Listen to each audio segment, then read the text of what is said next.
right now. Things are heating up at the BBC when it comes to wages. The corporation's annual report yesterday has contained a list of the 74 stars who take home more than £150,000 a year. People who earn more than the Prime Minister. And once again, Gary Lineker tops the league for the 5th year in a row. He earned more than £1 million. He's on a £1.35 million, having taken a little pay cut. Don't know how he manages. Zoe Ball next, her salary at least £980,000. Let's talk to Rebecca Ryan, who's campaign director at the campaign group Defund the BBC. Good morning to you. Good morning, Julia.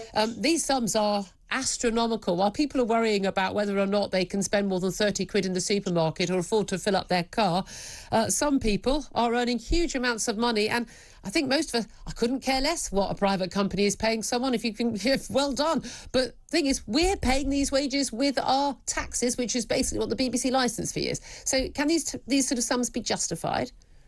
Absolutely not. And you're completely right there, that the issue here is not how much they earn. If they want to go and earn that amount from a private company, then they should be free to do that. And I don't think most people would envy them that earning. But the problem here is Brits are being bullied into paying for this when they want to watch, other live TV and it doesn't relate to BBC content. Only 1 in 20 people under the age of 30 are watching the BBC on a daily basis, and only a third watch it, a third don't watch it at all ever. So, these are huge amounts of people, and young people as well, who aren't watching the BBC but are being forced by the sort of bully boys turning up on the doorstep into getting money out their pockets and paying for the license. Well, that's it. If we didn't pay for our Netflix, we just wouldn't get it, but it would be our choice, or Amazon Prime, or all the other signs. But the reality is, you wouldn't have police turning up. You wouldn't be pulled through the magistrates' court. It would be a civil action, and this is the only, the fee we have to pay, whether we watch the BBC or indeed watch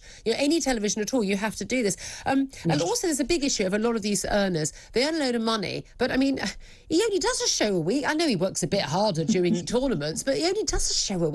The reality is, I think he annoys the hell out of me on Twitter, but he's actually a very good presenter. And he may well be able to earn more money somewhere else. But people who watch Match of the Day don't watch Match of the Day because Gary Lineker's hosting it. They watch Match of the Day because it's Match of the Day.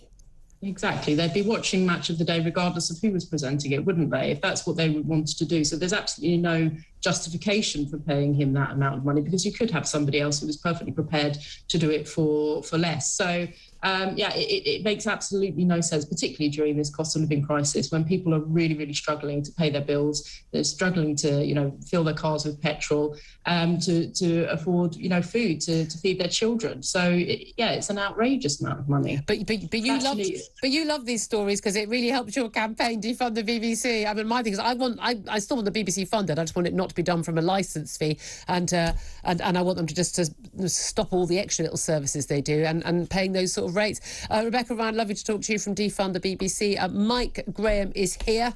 Good day. You'd get out of bed for 1.35 million, wouldn't you? I would. One show a week? One show a week pre-recorded. Yeah. I mean, we do it about 4.